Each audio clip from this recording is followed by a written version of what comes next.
Police say the motiveless attack has left his family shocked and horrified.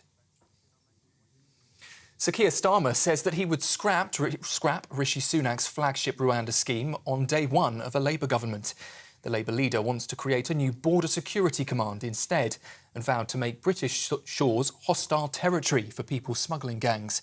Dover MP Natalie Elphicke, who's just switched from the Conservatives to Labour, welcomes the approach. She's accused Rishi Sunak of failing to keep the borders secure. But the Prime Minister has claimed many of Sir Keir Starmer's proposals are already in place. The question for Keir Starmer, then, is if he cares so much about that, why did he vote against the new laws that we passed to give our law enforcement officers new powers? They've now used those to arrest almost 1,000 people connected with illegal migration, sentence them to hundreds of years in prison, and if it was up to him, all those people will be out on our streets. So I just think it's the rank hypocrisy of this position. Scotland's new First Minister, John Swinney, has admitted it's legally impossible to implement controversial gender recognition reforms. In 2022, MSPs voted to pass a bill making it simpler for people to change their gender without having to obtain a medical diagnosis. The legislation would have also reduced the minimum age and the time required for someone to live in their chosen gender. But campaigners argue the move is the wrong one and said it could affect protections for women and girls. And finally, before we head back to Mark, two elderly Just Stop Oil protesters have taken a hammer and chisel to a glass case protecting the historic Magna Carta at the British Library today. The vicar and retired biology teacher, both in their 80s, also held up a banner claiming the government is breaking its own climate laws before gluing themselves to the display. Scotland Yard says two people have been arrested on suspicion of criminal damage. That's the latest from the newsroom. Another update at 9 o'clock. Until then, you can sign up to GB News Alerts. Just scan the QR code on your screen or go to gbnews.com/alerts.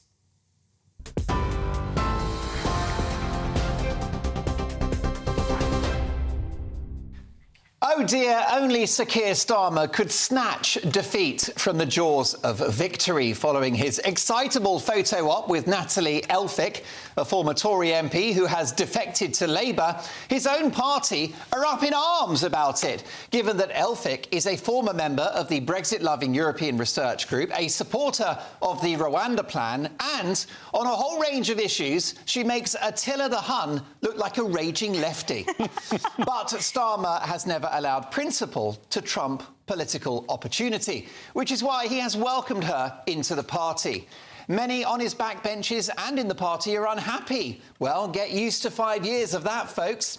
Disgruntled former Labour supporter Owen Jones has said it proves that Starmer has no integrity whatsoever. Proof, if you needed it, that yes, a broken clock is at least right twice a day. Also, that famous election-winning machine, Neil Kinnock, has criticised Elphicke's arrival, saying, "We have to be choosy about who we allow to join our party." Sorry, Neil, should have thought about that when you made Jeremy Corbyn your leader. Kinnock went on to say, and I quote, "Labour is a broad church, but churches have walls, and there are limits to those walls." Oh, how I've missed his elegant metaphors, deployed so effectively to win no elections ever. To be fair, Elphicke is a problematic figure with more baggage than Heathrow Terminal 3. She's been very disloyal to her own party. She has shown political double standards and even defended her ex-husband when he was charged with sexual assault. Starmer won't care. He doesn't have scruples. He backed Corbyn. He backed the reversal of Brexit, masking, lockdowns, school closures, trans madness and the highly discredited BLM movement, all because it suited him at the time. Starmer is a walking political algorithm, a human manifestation of ChatGPT software gone horribly wrong. And this new union with the ultra-conservative Elphicke is awkward because Shadow Chancellor Rachel Reeves used some very unparliamentary language about her in the past, saying that she can F off. Ouch. And Elphicke previously said that Labour has no plan to stop the boats. Well, as luck would have it, heading down to Dover today, Keir Starmer announced that he will use counter-terror police to smash the people smuggling gangs. Good luck with that. It's not like these gangs are clever, ruthless, mobile and have the internet. Yes, Labour is going to stop the boats with lawyers and a couple of extra border cops. Labour's exciting new policy is really just a rebadged and souped-up version of what's already happening at the moment. Better resourcing efforts which don't currently work. It's a bit like watering a dead plant, except that Labour's plan might actually help the criminal gangs. At the moment, you cannot apply for asylum if you enter the country illegally. Labour will reverse that. And they're going to get rid of the Rwanda plan, even, that's right, even if it works. The fact that the Irish government have already proved that the plan is working won't make a jot of difference. Labour don't want to set the dangerous precedent of having policies that actually work when in government. It's all a shame, really. The economy is recovering, as today's figures demonstrate. There is a viable plan to stop the boats, and the woke fight back under Sunak has begun. None of this matters. A Labour government is coming, and more defections from the Tory party will likely follow in the months ahead. In fact, perhaps Rishi Sunak is right that there will be a hung parliament, but before the election, not after, with his own MPs running into the arms of Labour. So, given that Labour have accepted arch-right winger Natalie Elphicke, how might this change the makeup of their shadow cabinet? We've been busy all afternoon, Ben, Greg and myself, drawing up what might look like Keir Starmer's more small-c Conservative opposition. Here's what it might look like. Shadow Employment Minister Norman Tebbit on your bike. Shadow Chancellor crunching the numbers, Katie Hopkins. Shadow Foreign Secretary Tucker Carlson, taking no nonsense. How about that? Shadow levelling up, Russell Brand. Shadow Defence Secretary Benito Mussolini. He'll tell you who's in charge. And Shadow Deputy Prime Minister replacing Angela Rayner, Tommy Robinson. God. There you go, folks. Labour, quite literally, on the right side of history.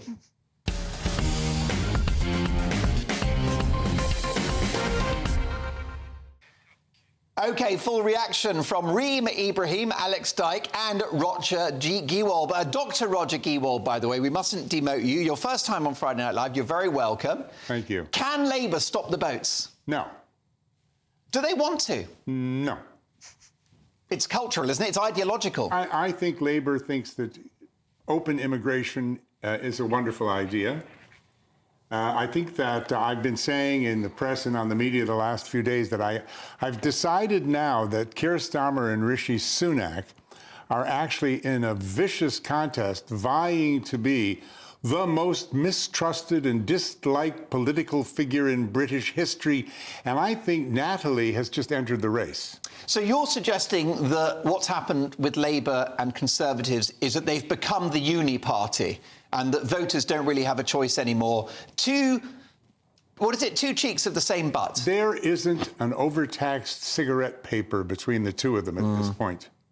Reem, you're nodding your head furiously. I am, yes. And I think what's really interesting about the current state of British politics is that we don't have choice. You know, as a voter, I cannot choose how high my taxes are because both parties are pro-higher taxes. We've got a conservative, so-called conservative government with an almost 80-year tax high, which is what we've seen this week in reports this week, that effectively the tax burden is at an 80-year high, higher than any Labour government since the Second World War, might I add.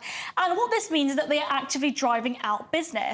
Then you've got huge amounts of people that are coming to this country illegally, so we've effectively done away with the rule of law. And then at the same time with this, over-regulating the housing market, so people my age are unable to buy their homes. Thatcher's vision of a property-owning democracy has entirely failed, and it's this government's fault. It's Friday night. You've not cheered me up, I've got to say, but you've dropped some truth bombs. Alex Dyke, there is a flip side to this. Labour could easily argue that the Tories have presided over mass illegal immigration and also legal net migration. This is a crisis that the Tories making, and Labour will fix it. No, they won't. And funnily enough, you mentioned Mrs T. Margaret Thatcher, God bless her, she wouldn't have let this happen. Would Margaret Thatcher have stopped the boats? She would have stopped the boats. She would have stopped people in 2001 or whenever it was, 2001, coming through the tunnel like they used to on a daily basis. It's not going to happen. I just don't think the politicians in power or any politicians really have the actual power to stop it. If we took the money that we were spending on bed and breakfast and accommodation for these people that were coming across, and I know there's some very real cases of people that need to get across, but not these young men. From a safe country like France? Like, I mean, genuinely, can we have this conversation? Why are people that are claiming that they are fearing for their lives leaving mainland Europe? And risking their lives across the sea to get to Britain. It's not gonna happen unless they get really, really tough, and then they wouldn't be winning votes. I think that's what a lot of them are worried about. However, Homeland Security voices have welcomed Keir Starmer's plan today, Roger, suggesting that actually it is right to tackle the problem at source and to smash those criminal gangs. That is what Keir Starmer is going to do. Well, I mean, they're quite right to say that, but they're speaking about principles.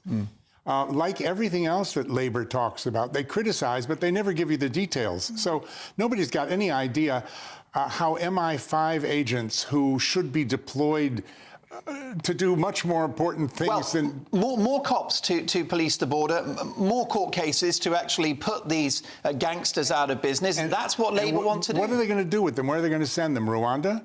Well, this is the other issue, the cost of Rwanda. That's what Labour are arguing, is that it's disproportionately expensive and that it can't be justified. Yeah, but where what do you think of Rwanda? So I actually agree with that assessment, but the Labour Party have absolutely no standing to call for policies that are too expensive. I mean, the majority of the policies they have called for, if any, have been incredibly expensive. But just talking about Rwanda specifically, I mean, the only person that has been sent to Rwanda so far was on the voluntary schemes. They're already being paid £3,000, plus the cost of actually sending them on a commercial flight. I think what's really interesting about this is that we seem to be, so disinterested in the amount of money we're actually spending on these people. And again, as you said, there are genuinely many people that are fearing for their lives, that are being exploited by those criminal gangs. The Labour Party have done the right thing in sort of saying, actually, we need to outbid those criminal gangs. But the way to do it is not, as you said in your monologue, spending more money on effectively the same system that clearly at the moment does not work. The interesting thing about you, you're very nuanced in your views, and you're quite relaxed about immigration, aren't you? But is it the legal net migration side of it that you're more relaxed about? What is your position on immigration? So my position on immigration at the moment is that I think that immigration is, overall, and this is statistically proven, a net gain to the economy. Businesses like, Lord Wolfson that owns Next last year was calling out for more immigration to effectively plug in those vacancies that are required. There are so many jobs in this country at the moment, and on average, about 5.3 million people are on out-of-work benefits. So at the moment, we've got a system where the government are subsidising people in the UK to stay at home, and businesses need to grow. They need more people working there. If we want the UK to be a dynamic, growing economy, we need more people working Roger, there. you don't look so sure. No, I mean, look, I came here tonight looking for a good hell of an argument, but the thing is that all of these people are so bad that we can't help the three of us but agree. But on this one, I did an interview with Nigel Farage some months ago. Name drop. Yeah, if you Google Farage and my surname, you'll see the interview. The interview was, why are all leaders in the West so bad? And Nigel gives some very good answers. It's because they're career politicians, not people who want to put something back. But I can disagree with something, which is that point. I think that as a moral principle, net migration legally is a good thing, but we've had so many illegal immigrants, so many problems that we need to stop it for a while and then go back to... I don't buy this argument at all. I don't think it's right to say that we should just stop immigration at the moment and then we'll figure it out later on. Well, stop illegal immigration, perhaps. Well, don't you think, should the boats go to zero? Well, absolutely. We should be stopping criminal activity and people crossing the channel legally, that's criminal activity. And then legal net migration, what's a good figure? But there's no... Whatever figure the businesses want. And this is the point. You can't sit here and say, as a government, as a politician, I'm going to arbitrarily pick a number. What about those skivers sitting at home not doing any work? Why do we import labour? Cut off their what? We should cut off their benefits. This is the point. Like, Family show. I misheard you. Yes. What do you think about that? What do you think Reem has to say? Well, I'm all for cutting off benefits if people aren't putting anything back into the country. OK, by the way, would you accept £3,000 tax-free to leave Britain? Because I think I would. Probably at the moment, yeah. Sorry, it's $3,000 plus free room and board for 5 years. Oh, my goodness gracious. Where do I sign? Alex, very briefly, is the Labour Party now too right-wing? They've got Natalie Elphicke in there from the ERG. Your reaction to the political shift under Keir Starmer? I don't think they're as right-wing as they were with Tony Blair, New Labour in '97, but it's getting that way. OK, well, listen, lots more to come. Next up, we have this. Piers Morgan! Don't do this to me, Piers! Keeping people on separate phones as well. And maybe that makes me a maniac or a stalker or something, but... Yes, is Piers Morgan wrong to keep putting vulnerable women on TV? Plus, lots more. See you in 2.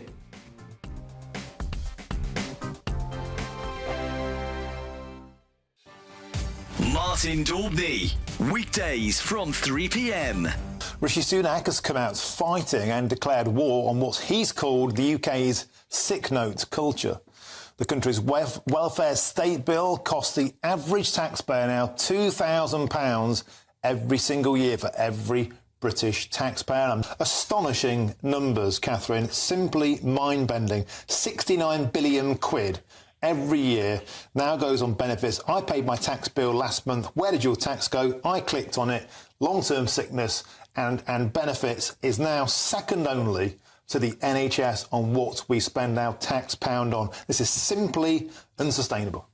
That's exactly what the Prime Minister said. 69 billion a year on long-term sick and disability benefits, projected to rise to 90 billion by the end of the next Parliament if nothing has done. As he said, it is totally, totally unsustainable. And the message from Rishi Sunak really is, tough love. You're going to take your medicine. It's going to be good for you. You may not like it. Let's have a look at what he had to say earlier.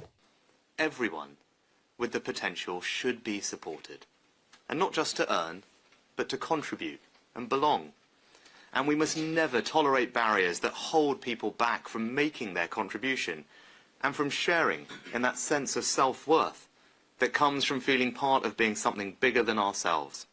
And that is why this is a moral mission, and why the value of work is so central to my vision for welfare reform. Certainly, Rishi Sunak said in the speech, in the period since the pandemic, something has gone wrong. Of course, millions of people had their wages paid by furlough. Now, that was an entirely artificial situation in an exceptional circumstance, but quite a lot of people left the workplace and simply haven't come back. In the GB newsroom, we bring you the news as it happens. With our team of dedicated journalists across the UK, GB News brings you accurate reporting of the day's topical agenda. When the news breaks, wherever and whenever it's happening, we'll be there. This is GB News, the People's Channel, Britain's news channel. Join me, Neil Oliver, every Sunday night at 6 p.m. on GB News. And if an hour is not nearly enough for you, go to gbnews.com for special extended episodes online every Friday at 9 p.m, where we can truly get into the nitty-gritty of what's going on. GB News, Britain's news channel. Every Saturday, 10 till 12, we'll bring you all of the news that you need to know. We'll also remind you that there is so much to smile about. It's my favourite time of the week. I get to relax, enjoy some light-hearted stories, and let Ellie teach me about fashion too. That's Saturday Morning Live, every Saturday, 10 till 12. Only on GB News, Britain's news channel.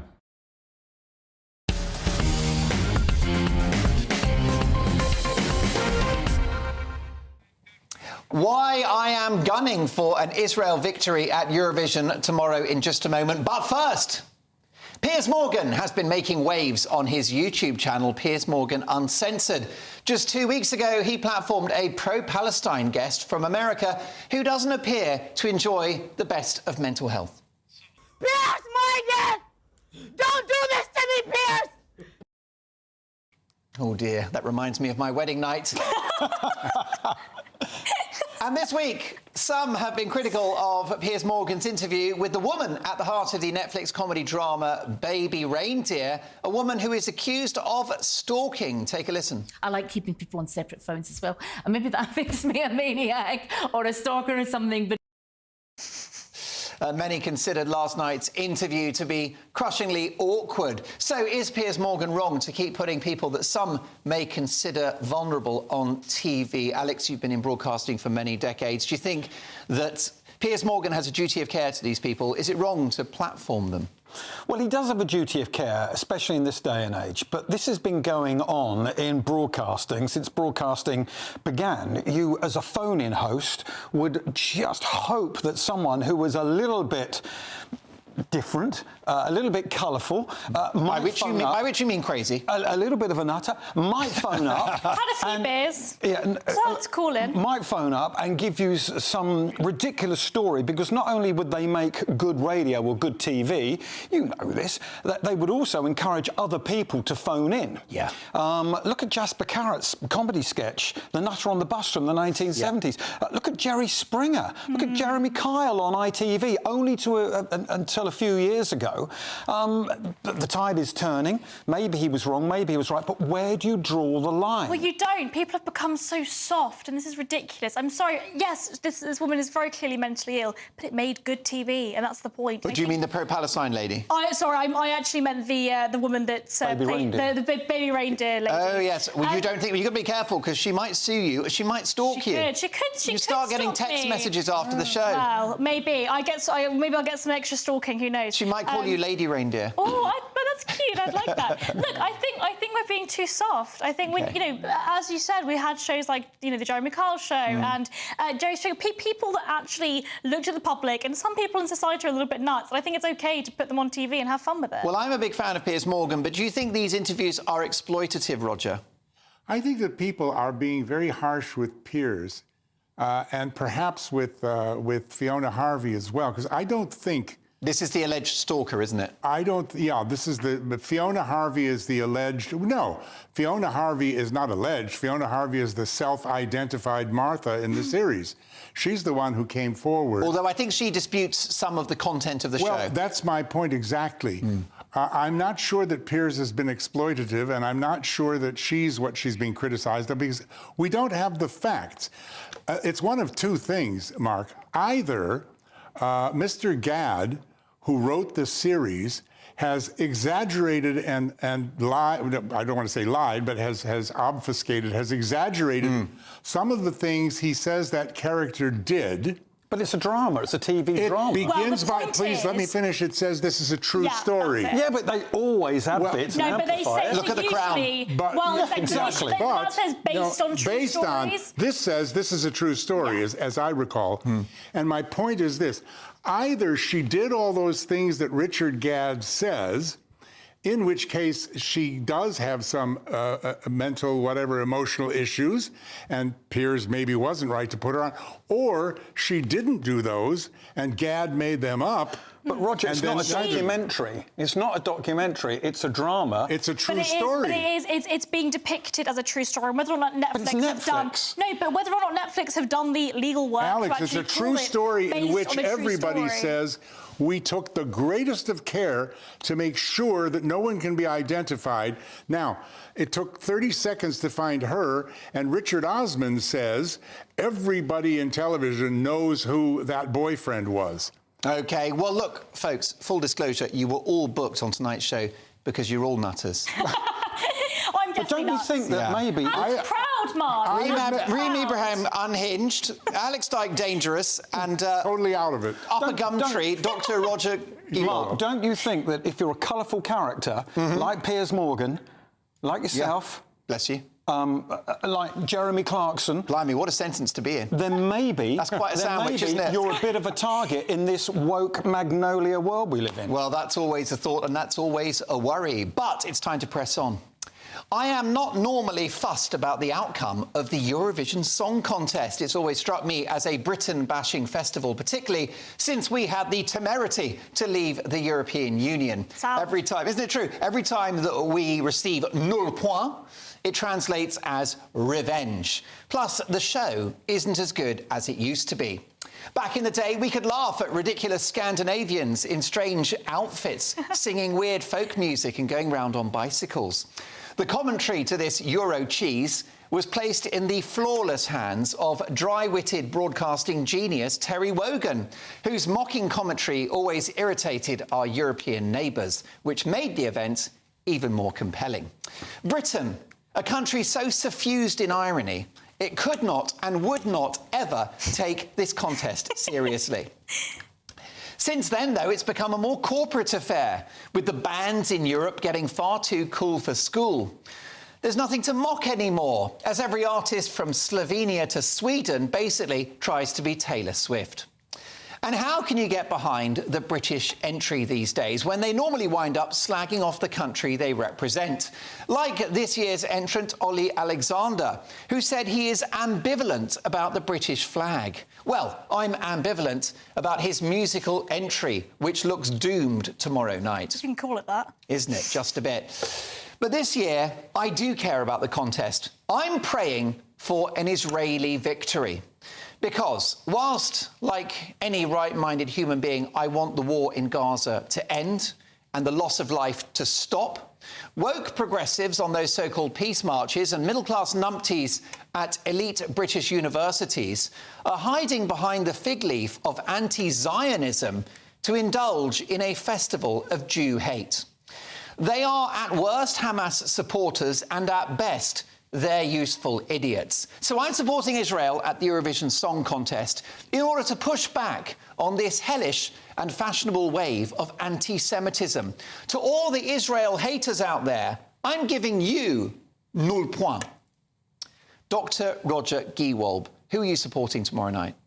I'm going to support Israel. I don't think that in sport or music or entertainment, politics should have any influence at all. And Eurovision has become too political, hasn't it? Eurovision has become like... Mark, how dare you? Mark, I'm hypocrisy. Sorry. I'm sorry, but you are being a little bit hypocritical here. Go You're on. saying that we shouldn't be politicising Eurovision and that actually it's become so serious, but I'm going to support Israel because of the war in Gaza. That's pretty hypocritical. Well, maybe you're right. Or not? I might be guilty of double standards, but I certainly see supporting Israel as an opportunity to push back on what I see as anti-Semitism posing as anti-Zionism. But that's political, right? Well, I don't think that I started this dynamic, because you've got venues in London who are not screening tomorrow night's Eurovision because Israel are participating. Oh, totally. Like there are huge amounts of sort of woke agenda politics being used in our institutions and in these new song contests. But why are you sinking to that level? Well, you raise a good point. I suppose if they're going to make it political, then I will return fire. You're playing on their game. I think so. Guilty as charged. That's why I'm voting, because I want to depoliticize it. But you're not. If you're supporting Israel because you want the war to end. But what you're both missing is it's a dreadful television programme which costs the BBC absolute millions. It's past its best. It's too long. It's too slow. Yes, it's too political. But we as Britain are way, way above it. We gave the world the Beatles and the Rolling Stones and Oasis and Adele. We shouldn't even be wasting our time. Do you think Britain should not participate in Eurovision? Absolutely. If I was Director General of the BBC, Mark, and that's not impossible. It could happen one day. Well, if they saw sense, if they wanted to get viewers and listeners... Well, thank you very much, Roger. It would be the second thing I took off of the BBC television. I'd get rid of the BBC altogether. But... I'm curious about your shopping list of plans. EastEnders. Is that right? EastEnders is dreadful. That's getting serious. My grandmother would have a lot to say about that. That's getting serious. Now we've got a real argument on this show. Well, no, I'm just saying, because I think it's so derogatory of the people of the real EastEnders. I think it's so depressing. I would never let my kids watch it. I'd never let it be on in the house when they were up as small kids, because I think it's awful. You're so authoritarian. Now listen, Alex, are you not worried that the two shows that you want to axe are among the highest rated on the BBC network? Do you not think you'll struggle as Director General axing popular shows? No, because I will put on better shows. Even better shows. Ask yourself By the way, would you put is a bit it that popular? Is Eurovision that popular? If the BBC stopped it, would ITV buy it and put it on a Saturday night? I don't think they would. It's too long. Well, yes, and also I think you've been speculating on how much you think Eurovision actually costs the Beeb, and could it be more than £10 million? Yes, it could be £18 million. Is that right? We're saying it costs the Beeb. Let's be clear, it's costing the taxpayer. So what I would do is abolish the BBC altogether and instead allow people to actually watch what they want to watch. There you go. It's a novel thought. Just like I've been caught guilty of double standards. I've been outed by Reem Ibrahim. Well, keep it up, because we've got many more double standards to indulge in. Next up, as AstraZeneca admit dangerous side effects and pull their product globally, have the anti-vaxxers been proved right all along? Plus, are cyclists now above the law? We'll debate all of that next.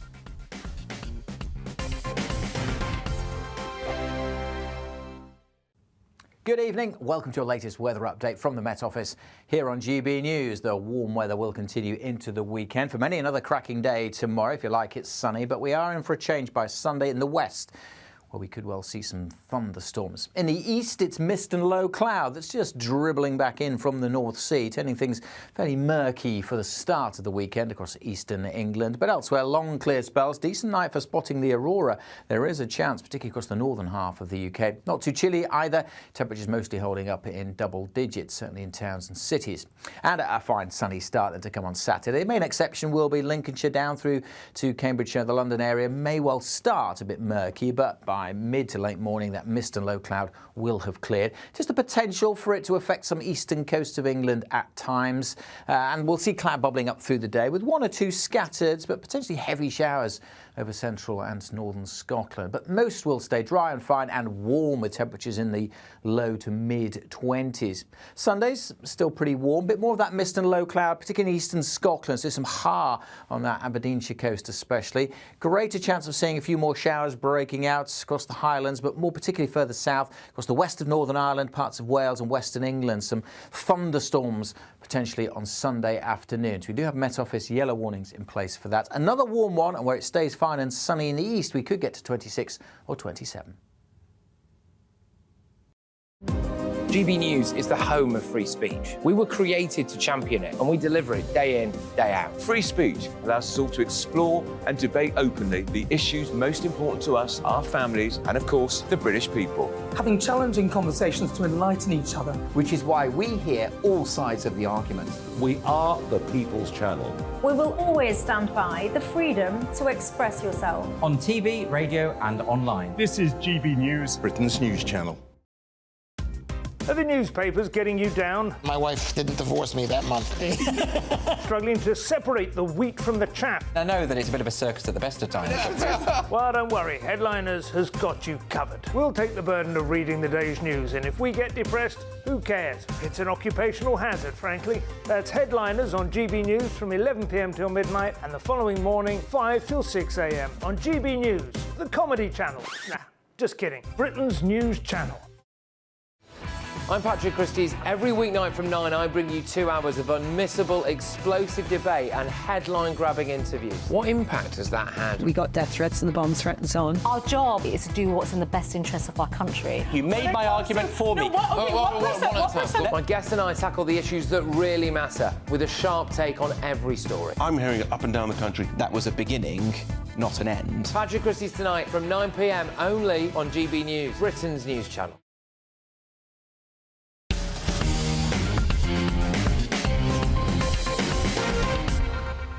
Oh, nice. TV icon Richard Madeley has upset middle-aged men in lycra everywhere by saying that there should be a special law for selfish cyclists, arguing that even when they do break the law, they rarely get prosecuted. So, should cyclists have the same status and the same responsibilities as motorists? Should they have registration plates and a licence?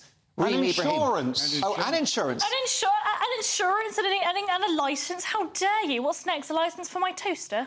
Right, so you're a libertarian, which means you believe in freedom, so you don't want any sort of paperwork around owning a bicycle. You just want to jump on your bicycle and off you go. Yeah, and I think it's the nanny state, right? It's what happens if you run over a pensioner? If you run over a pensioner, well, you get arrested for manslaughter. You get arrested and not prosecuted. That's what Richard Madeley is pointing out. This is the point, right? This is the problem with the current judicial system and the current prosecution system. You don't get arrested if they can't find you.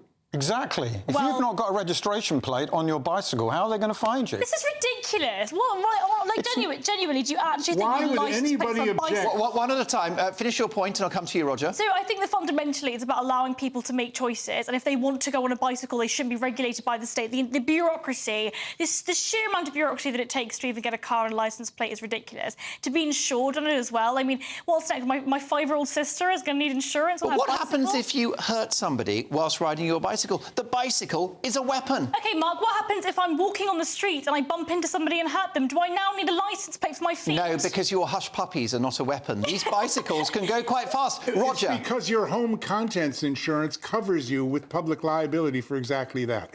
Why anyone should object to having a number plate on a bicycle and insuring it so that they and anyone they may harm is protected and they don't get sued and lose their ruddy home is insane. But you're already protected. But under the current system, you're already protected. No, not necessarily riding your bicycle. And maybe you are and maybe you're not. It depends on your insurance policy. But the real issue here is that they can't find you. You know, I find that in London, half of the cyclists are nice and polite and responsible. The other half are not. I've had people... They're the ones delivering the food. I've had people come and kick my car as they cut me off and do all sorts of things. If they caused any damage, I could never find them. I couldn't report them. What am I going to do? Stop driving and you take a photo? You can't even recognise them with the cycle hats on and the things across their face. Why should they object? They should all have number plates and insurance. Well, I'm terrified of these cyclists because I'm always afraid that one of them will be Jeremy Vine. I was just thinking of Jeremy Vine. I nearly fell off from a stool. Look, the world would be better. The world would be a safer place if everybody was riding bicycles. But they're not. Bicycles, they're like the horse and cart. They should have all the rights, but there's not enough room, and they take up too much room. So, yeah, let's insure them. Let's make sure that we can find these people that cause harm. Last word. I mean, this really is an encroachment on the nanny state. It is effectively saying that people aren't responsible enough. They need the government to tell them what they can and cannot do, and I think that's ludicrous and illiberal. Speaking of illiberal and the government telling you what you can and cannot do, another week, another mad conspiracy theory proved right. Pharmaceutical giant AstraZeneca withdraw the COVID-19 vaccine globally after admitting in court that the British-designed jab caused rare but dangerous side effects. That's right, dangerous side effects. This after it was stopped across much of Europe during the pandemic due to blood clot fears. Calling these jabs safe and effective was the biggest corporate fib since Carlsberg claimed that they probably had the best lager in the world, that British Airways is the world's favourite airline, do me a favour, and that the DF sale is actually a sale. It's just always on. Safe and effective. Ask that to the families impacted by debilitating side effects, many still afraid to speak out, even though they are the victims. Or indeed healthy people like former BBC journalist Lisa Shaw, who the vaccine tragically killed. It's on her death certificate. As a fit woman in her early 40s, she faced no mortal threat from the virus. It's pretty obvious if she hadn't had the jab, she would still be with us today and still a mother to her young child and a wife to her loving husband. Whilst the vaccine may have saved lives among vulnerable groups, and for that we thank it, no one has ever explained to me why there was a coercive campaign to get the entire healthy population jabbed, including children, against the advice and wishes of the government vaccine agency, the JCVI, who I guess are anti-vaxxers too. In the end, the authoritarian way in which the jab was rolled out has created a generation of new anti-vaxxers who are resisting important medications that we really need to have, like the MMR. Well, you reap what you sow. I don't hate the vaccine, but I hate that we were made to take it in order to go to the cinema, to the pub, to travel, or to sneak out of the house during the pandemic and have a secret affair with Sandra from sales. And the authorities knew all along that this vaccine did not stop you catching COVID or giving it to others. And the media were the big driving force behind this tyranny. Take a listen to some of the things that have been said over the last couple of years. Listen to the experts. One of the professors who worked on the Oxford AstraZeneca vaccine is a paediatrician who is one of the most intelligent, sensible and honest people I know. And I spoke to him. I was lucky enough to speak to him because I worked in a documentary that looked at the Oxford vaccine. And you know what? there is no conspiracy. There is no fake news. All medical treatments have potential side effects. But in the cases of these, and we've looked, the trials looked at tens of thousands of people. We've already immunised 1.5 million people in this country. That's a huge number of people. We haven't seen a huge number of significant side effects from it. We can debate the scale of injury and death from these vaccines. Some would say that official numbers are the tip of the iceberg. But at the very least, in court this week, the official figure from AstraZeneca for dangerous side effects was, wait for it, 3 in 100,000. That doesn't sound like a lot, does it? But this is for a disease non-fatal to almost everyone. And actually, that statistic is interesting. 3 in 100,000. That is 3 people at the Elton John Glastonbury gig. Would you risk dangerous side effects at those odds just to see the Rocket Man? He's good, isn't he? But he's not that good. Yes, indeed, 100,000 people, 3 of whom are not still standing. In fact, here is Friday Night Live's Elton John vaccine set list. Here we go. Benny and the jabs. Someone didn't save my life tonight. Can you feel the jab tonight? Blue eyes. Actually, they're a bit red. Hope that's not a clot. And last but not least, for those fans of myocarditis, don't go breaking my heart. Oh, my God, Mark. What is this? It's all kicked off. For those behind this needless and damaging vaccine tyranny, sorry seems to be the hardest word. Now, AstraZeneca have said, as multiple variant COVID-19 vaccines have since been developed, there's a surplus of available updated vaccines.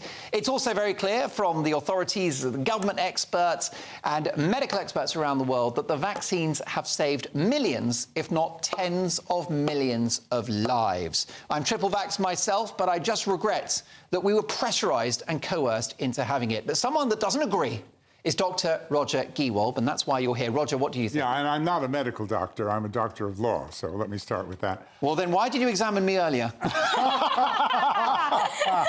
I just say I enjoyed every minute? I feel better. I'm glad. I examined you because I wanted to find out what could make someone so obviously intelligent and articulate deliver a monologue just now of such utter nonsense. Go on, what was wrong about it? Well, I mean, first of all, I'm not up for conspiracy theories about vaccinations. Sure. And secondly, this story is a non-story.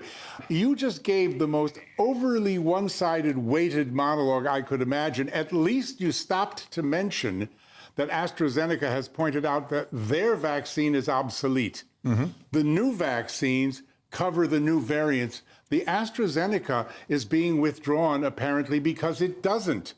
And they have admitted that in some very rare cases, it has caused these deaths and these problems. Do you like those odds, though? 3 in 100,000. That is 3 people at the Elton John gig in Glastonbury. Faced with what COVID looked like to me at the time, and I'm not willing to admit that I was brainwashed, or the World Economic Forum in No, but Davos. why can't you get vaccinated and let others choose not to be? I guess the point... Why is it predicated on travel, on going to work, or indeed being invited to dinner parties? And this is, can I just add, this is exactly the point that Mark is making. You are intelligent enough to make your own choices if you wish to. But the fact that the government have forced every single person in this country who forced me to get a jab? You were coerced. Coercion. You were coerced by government. How was I coerced? The ads the government put out were instilling fear in everyone. And actually, I think Mark made this point in the monologue, that many people have now become vaccine skeptics and are not letting their children get the MMR jab or the other jabs that are really required. Which you should have. Which you should have, absolutely. And so what you've then done is governments have effectively coerced people and then resulted in a new generation. What we're going to do, it's all kicked off. So I've just spoken to producer Greg. We're going to carry this on over the break because tensions are running high. Plus, we're going to discuss this other very big story. As he's reduced to tears in Nigeria, is King Charles right to give Prince Harry a bit of tough love? All of that next, plus more vaccine fisticuffs. See you in 2.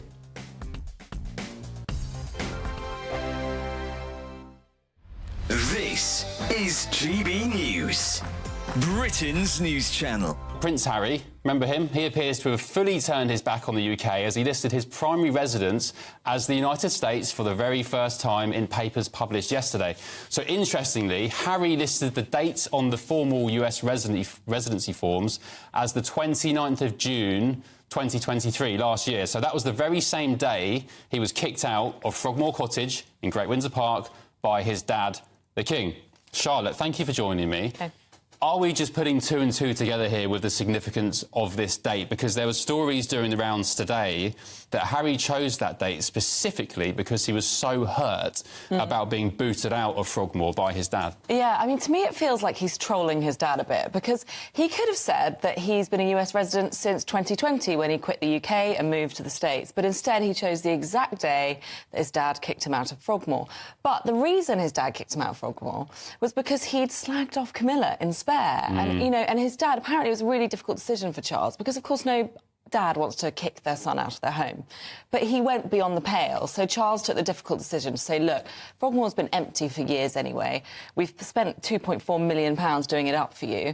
And now you've, you know, insulted our family in your book, Spare. Why is he so hung up on Frogmore? Because this is the country he was desperate to get away from. This is a house he didn't particularly want to live in and, in fact, didn't live in. Well, he was forced, by the way, to pay £2.5 million to fund the renovations after it all kicked off. I mean, would that have anything to do with... Yeah, I mean, I'm sure that sort of galvanised his anger towards the whole situation. He thought he was getting a fantastic freebie. And there was, you know, there were a few reports at the time that Meghan actually thought she was moving into Frogmore House, which is a much grander property.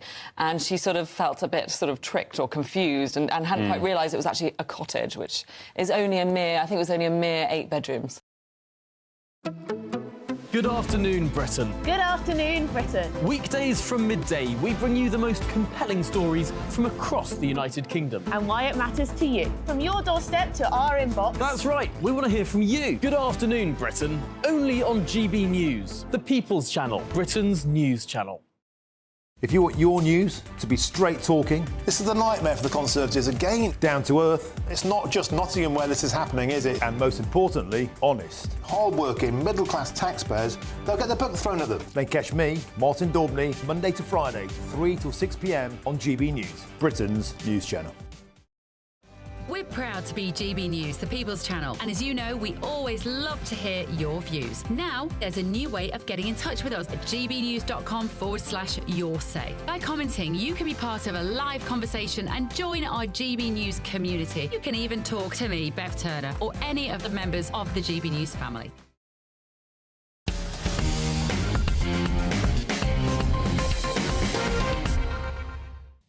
I don't hate the vaccine, I hate that we were coerced into having it, but my brilliant Friday friends don't agree, particularly Dr. Roger Giewolb. So do you want to finish your points? You couldn't disagree with me more about the withdrawal of the AstraZeneca vaccine. What are your closing thoughts on this? My closing thoughts are that I know when I'm being coerced. I wasn't coerced. I was invited by my NHS surgery. Everybody I know was fighting to get an appointment. I think it did save the lives of billions of people.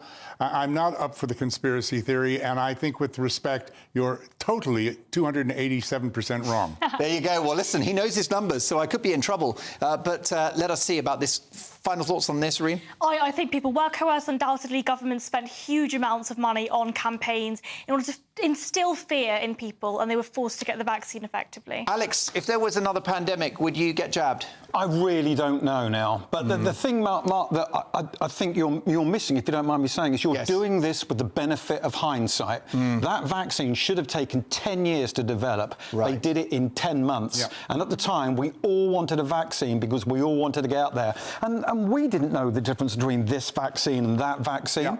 So you make a very good point, but you're doing it with hindsight, my friend. OK, well, let us say that we can be very grateful that the vaccine did arrive for the lives that it saved. Yes. Well, we broke the internet last weekend with my suggestion that Harry should be staying at his old family home in central London. Take a listen. Harry will not be accommodated at Buckingham Palace, even though it's emptier than a branch of Wilko's. So, where is he going to stay? The Ritz? The Dorchester? Well, his media gigs are drying up, so he might have to go budget. He might like the Premier Inn, where he can bunk up. with the face of that hotel chain, comedian Lenny Henry. What a laugh a minute those two would make. How about a Holiday Inn Express, where he can enjoy the wide-ranging choice offered by the vending machine if he gets peckish in the middle of the night. And I'm delighted to say that Britain's favourite pub chain, JD Wetherspoons, now have rooms available in some of their venues. The Hotel Wetherspoons, where you can check out any time you like, but you can't leave until you've drunk 12 pints of Old Speckled Hen and got into a fight with an off-duty electrician. Well, Harry's blink-and-you'll-miss-it trip to the UK, in which he was snubbed by his father, who, let's not forget, is battling cancer, wouldn't have done much for the young prince's increasingly fragile self-esteem. Crumbs, it's almost like you reap what you sow.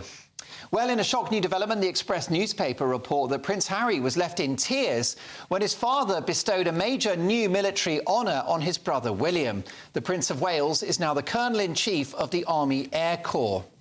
If he hadn't burnt his bridges, that is a gong that would have likely gone to Harry, who served himself with the Air Corps in Afghanistan. In the end, Harry's week can be summed up by this footage of a Boeing plane landing at Istanbul airport in a less than elegant manner. Poor old Harry. It's been a long time since he was flying high. Alex Dyke, Prince Harry, I think that he should have stayed at the palace. I think that the king needs to love bomb him. It's very sad they didn't meet this week. I kind of agree. We all loved Harry. Then he seemed to lose the plot. We could talk about this for an hour. He's made a lot of money with Netflix in America. I believe one day he's going to really regret this. But we've got to think, what is at the root of all this? You know, we need to think of Diana, 1997. He's probably never got over it. I feel for the guy. OK, Team Harry or Team Charles, Roger? Team Charles, Team King.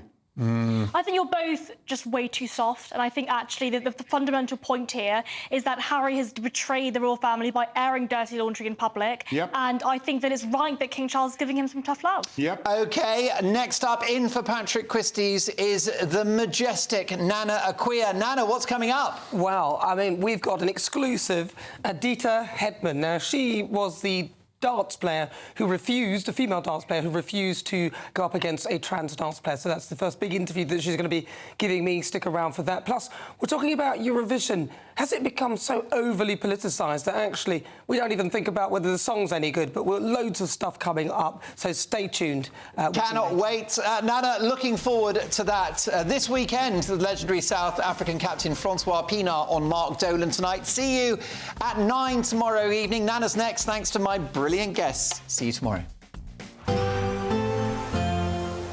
That warm feeling inside from Boxed Boilers, sponsors of weather on GB News.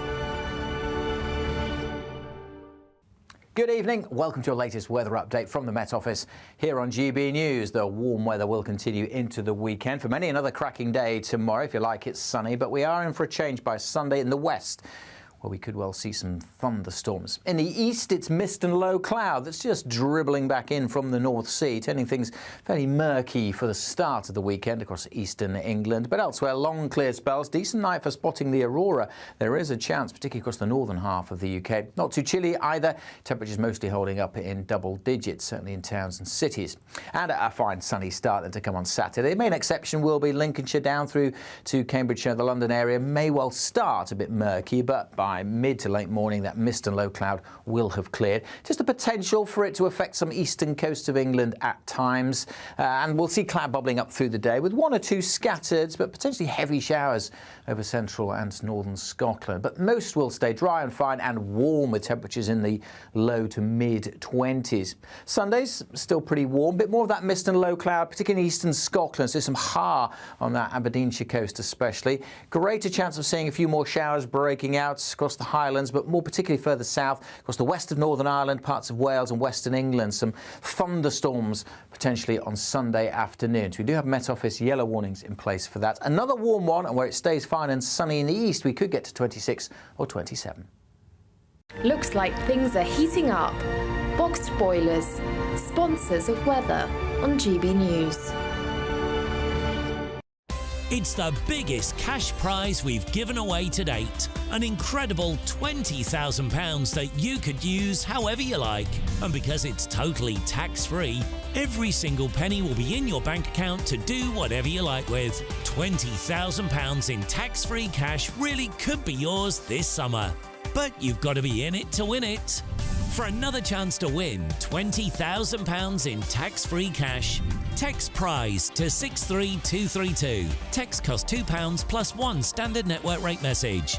Or post your name and number to GB05, PO Box 8690, Derby DE1 9TT. UK only. Entrance must be 18 or over. Lines close at 5 p.m. on the 31st of May. Full terms and privacy notice at gbnews.com/win. Please check the closing time if listening or watching on demand. Good luck. We're GB News, and we come from a proud tradition of British journalism. That's why I'm so excited to be here. It's something so new. The first news channel to be launched in Britain in over 30 years. Launched to represent the views of the British people. To go where other broadcasters refuse to go. How did you find out about the story in the first place? Launched with one aim. To be the fearless champion of Britain. It's an absolutely fantastic atmosphere here. This is GB News. GB News, Britain's news channel. In the GB newsroom, we bring you the news as it happens. With our team of dedicated journalists across the UK, GB News brings you accurate reporting of the day's topical agenda. When the news breaks, wherever and whenever it's happening, we'll be there. This is GB News. The People's Channel, Britain's news channel. Are the newspapers getting you down? My wife didn't divorce me that month. Struggling to separate the wheat from the chaff? I know that it's a bit of a circus at the best of times. Well, don't worry. Headliners has got you covered. We'll take the burden of reading the day's news, and if we get depressed, who cares? It's an occupational hazard, frankly. That's Headliners on GB News from 11 p.m. till midnight, and the following morning, 5 till 6 a.m. on GB News, the comedy channel. Nah, just kidding. Britain's news channel. Join me, Neil Oliver, every Sunday night at 6 p.m. on GB News. And if an hour is not nearly enough for you, go to gbnews.com for special extended episodes online every Friday at 9 p.m, where we can truly get into the nitty-gritty of what's going on. GB News, Britain's news channel. Every Saturday, 10 till 12, we'll bring you all of the news that you need to know. We'll also remind you that there is so much to smile about. It's my favourite time of the week. I get to relax, enjoy some light-hearted stories, and let Ellie teach me about fashion too. That's Saturday Morning Live, every Saturday, 10 till 12. Only on GB News, Britain's news channel.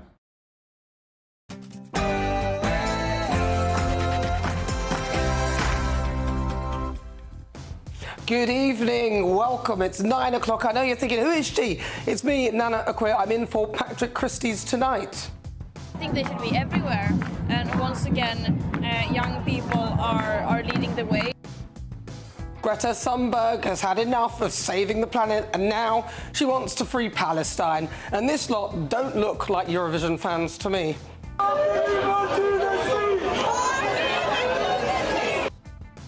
I'll also play you more of that shocking footage from Sweden and... tackle this problem at source and replace the Rwanda policy permanently. So do you trust Sir Keir Starmer to stop the small boats? Could he be any worse than Rishi Sunak? Also tonight... More opportunities for Noah Lynn van Leuven.